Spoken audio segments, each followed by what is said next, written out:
Bonjour à vous et bienvenue dans cette masterclass intitulée Les fondamentaux de la performance commerciale. Je veux m'adresser aujourd'hui aux entrepreneurs, aux dirigeants de TPE, de PME et d'ETI qui sont soucieux de la performance commerciale de leur entreprise. J'aurais dû et j'aurais pu intituler cette masterclass différemment « Les racines et les ailes de la performance commerciale » et vous allez comprendre dans un moment pourquoi. J'aurais surtout pu la sous-titrer « Pourquoi former vos commerciaux est la dernière des choses à faire ».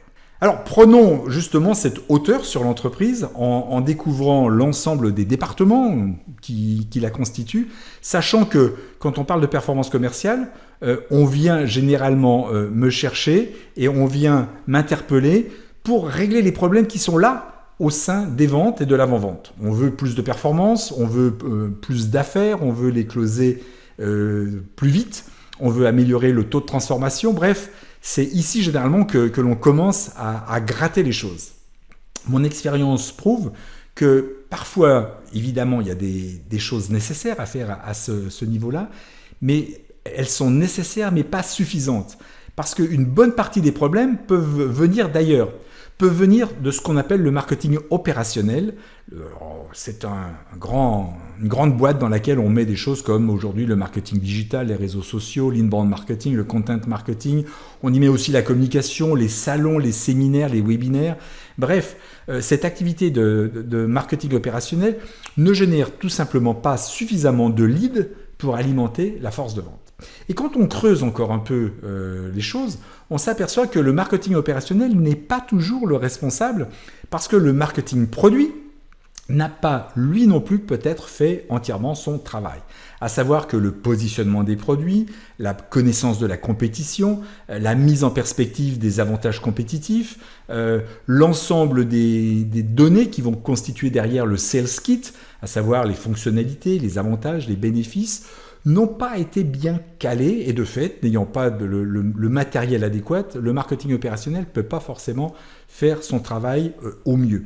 Et quand on creuse un peu, on s'aperçoit que ce marketing produit lui-même ne peut pas toujours opérer dans les meilleures conditions parce que tout simplement au plus haut niveau de l'entreprise, au niveau de la gouvernance, au niveau du board, au niveau du comité de direction, on n'a pas non plus fixer les choses d'un point de vue de la stratégie, de la vision, de la mission, du positionnement global de l'entreprise sur son marché. Et donc, c'est en fait ces éléments qui constituent les racines d'une mauvaise performance commerciale et que nous allons aujourd'hui dérouler comme une pelote de laine pour aller voir de quoi ils sont constitués et comment on peut les résoudre.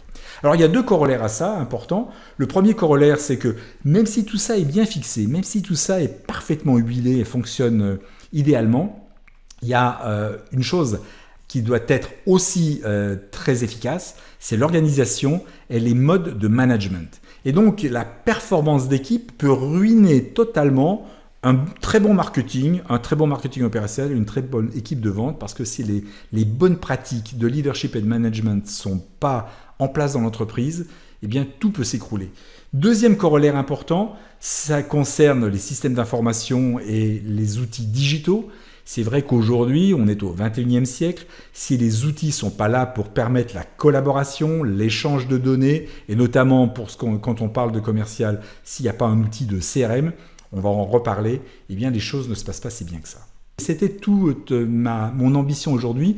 D'où vient finalement mon manque de performance commerciale, si c'est le constat que vous faites aujourd'hui dans votre entreprise, ou comment puis-je améliorer une performance qui est déjà bonne pour faire plus? Eh bien, ce n'est pas forcément là où on pense. On a vu que cela pouvait se passer à 3 niveaux. Au niveau de la performance business à proprement parler, au niveau de la performance des équipes, ou au niveau de la performance digitale.